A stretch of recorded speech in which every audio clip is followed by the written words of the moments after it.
What's going on, guys? Welcome back to a brand new 4E video. I haven't seen you guys in a while, and I guess you guys haven't seen from us in a while either. We've been busy, doing stuff in the quarantine just like everybody else, and we've been working on little projects in the background. Hopefully we'll have some more content for you very soon. But today, I'd like to show off the brand new Razer DeathAdder V2 Pro. It's a long name, but it is a brand new mouse that Razer just released a couple weeks ago, if not almost just a week ago from the time of this recording. I'm excited to tell you a little bit more about this mouse, so without further ado, let's begin.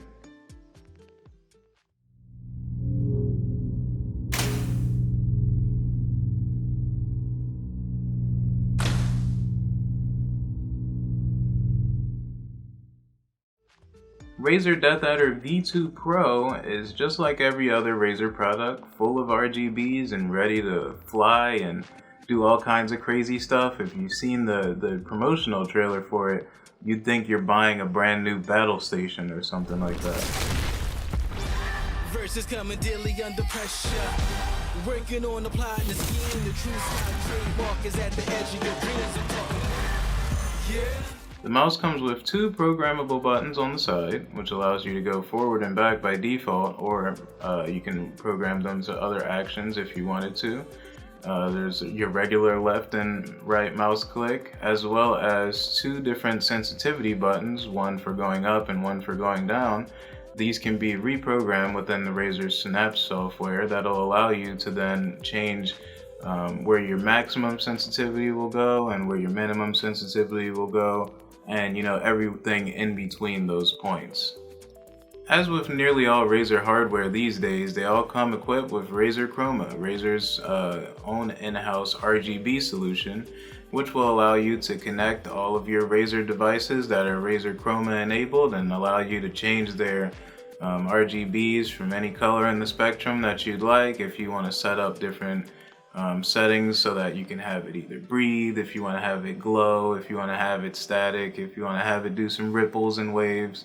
I currently have it set up so that it goes in between my keyboard and my mouse, and it does like a little subtle shift between the two, and I thought it was pretty cool. I call the effect my Hotline Miami effect, because it's just, once you get finished Hotline Miami, you just kind of get stuck inside of that entire vibe of the game, so I just figured I might as well set up an RGB theme for it. The mouse itself has the ability to be wired or wireless. It comes with a braided cable that has a very sort of almost a felt type feel. It doesn't feel like a regular, tough, rugged braided cable, but it feels like it's like a sort of a soft weave type thing, and it feels pretty good in the hand. But you didn't buy the mouse to connect it wired, so you can use that to charge the mouse, or you can also use that to connect the mouse as a wired object. For the design and the feel of the mouse, it is very familiar if you are used to the regular Razer DeathAdder feel. The mouse is wholly almost the exact same.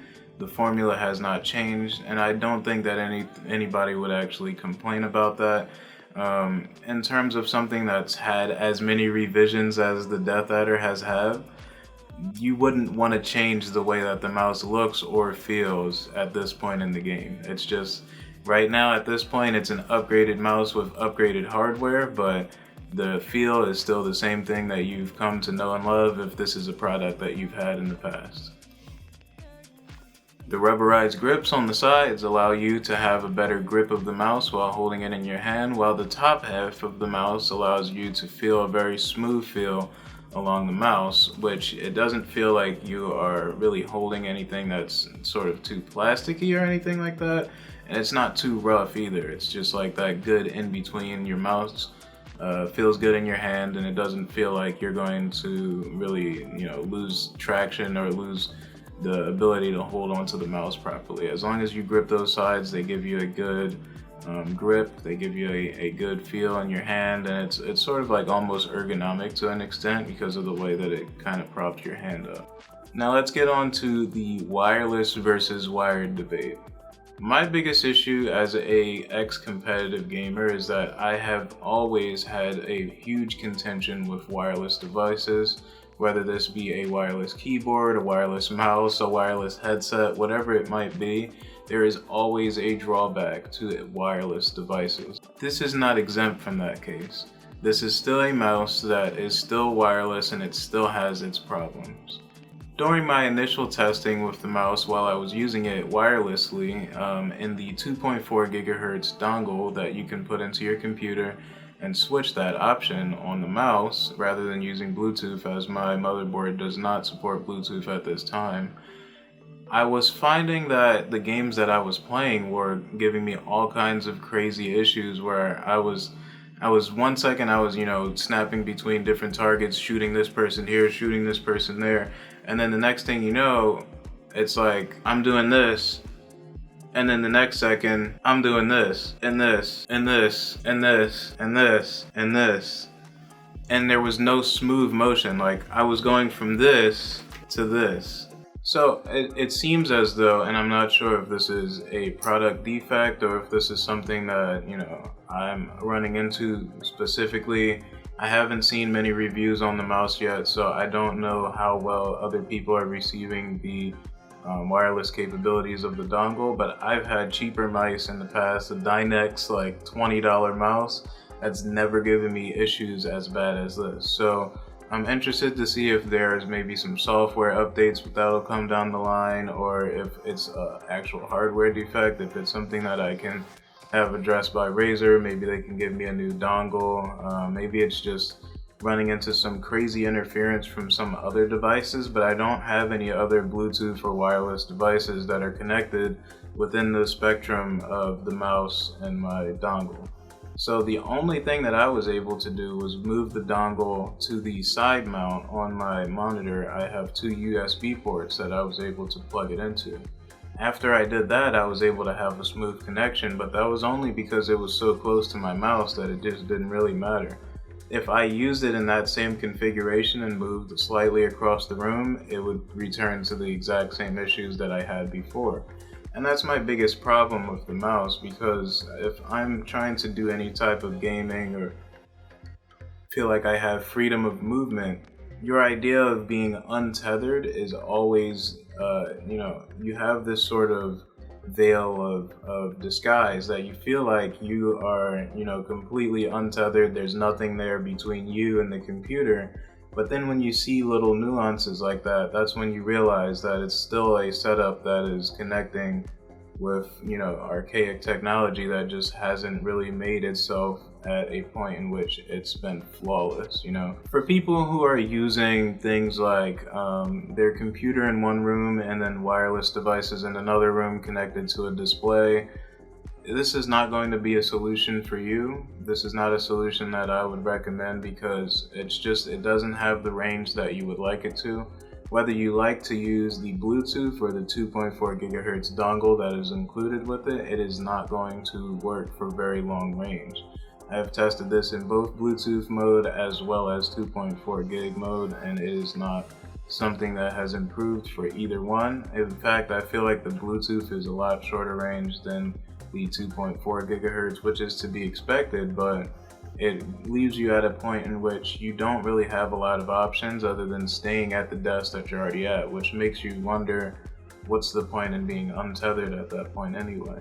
So what I was interested in doing with the mouse was I wanted to see what the difference would be between using the mouse versus the previous mouse that I've had, which is the previous king, the Logitech G502, and it's been a pretty interesting sort of testing that I've gone across.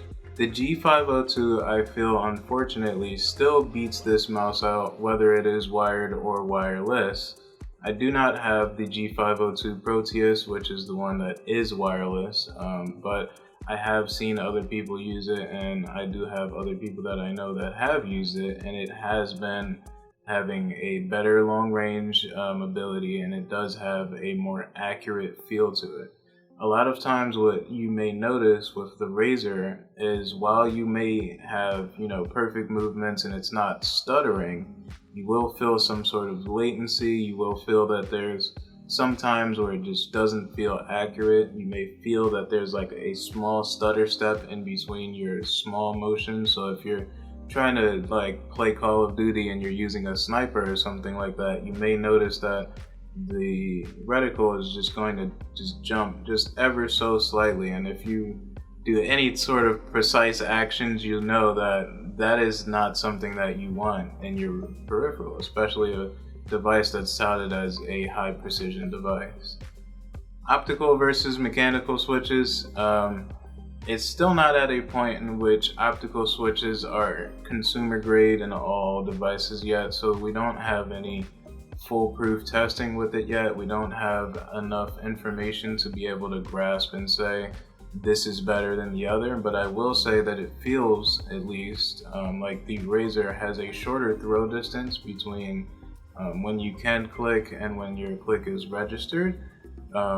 With my Logitech G502, I've had issues with it where it has sort of like hair triggers almost, and when you do lightly press the mouse, sometimes it'll still click, and it feels responsive. But when you're not meaning to press down on the mouse, you don't want any accidental misclicks and misfires, and you're playing, some kind of battle royale, and you're trying to hide out, and then your gun goes blasting off. You're done for at that point. So I think that in terms of the overall click and feel of the Razer DeathAdder V2 Pro, it feels like the clicks are more responsive. It feels like they are more accurate, and they feel like they have a little bit of resistance to them, but not so much so that you're unable to click when you do need to click. And I think that's what's most important. For my final thoughts, I believe that the Razer DeathAdder V2 Pro does have its own demographic. I don't feel like it is targeted towards the competitive gamers in the market. Competitive gamers, I do not feel like should be buying this mouse. It is not a mouse that would allow you to have the precision and accuracy that you have 100% of the time, which is exactly what you need. Even if you are only getting a 98% of accuracy, and you have 2% of inaccuracies, a little bit of jutters every once in a while, that's still completely unacceptable, because when you are in a competitive environment, one small misstep, one small mistake is going to cost you the entire game. So this is not something that I would recommend for competitive gamers, but for casual gamers, for gamers who are into competitive games but they're not into the competitive scene, they just like to play competitive games, like they like to play Battle Royales or Fortnite, and they like to sweat every once in a while. This is something that you could use if you don't mind the occasional hiccups with the mouse.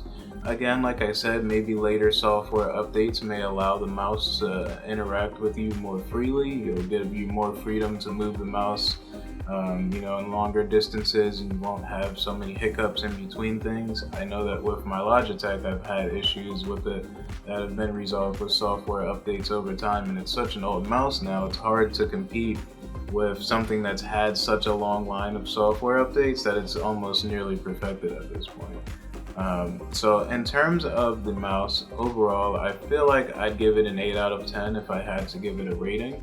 Again, this is just a short, brief overview, so I'm not really digging deep into too many review or talking head points or anything like that. A mouse is a mouse at the end of the day, but what really matters is the ability for the mouse to suit your needs, and if it doesn't do that, then it might not be the peripheral that you want. If you enjoy videos like this, we may have more coming, so hopefully you stick around for more. If you'd like to see more reviews and such like that, we do have a few on the channel currently. And if you want to see more in the future, let us know. Tell us how this video came out. If you like the mouse itself, tell me how it is. If you managed to scoop one up when it came out on release day, let me know if you have the same issues that I did, because like I said, it's just me, so I don't know if there's been other issues or if other people have had issues or not. I've only seen a handful of reviews, so I can only speak to my own personal experience. But otherwise, I will talk to you guys in the next video.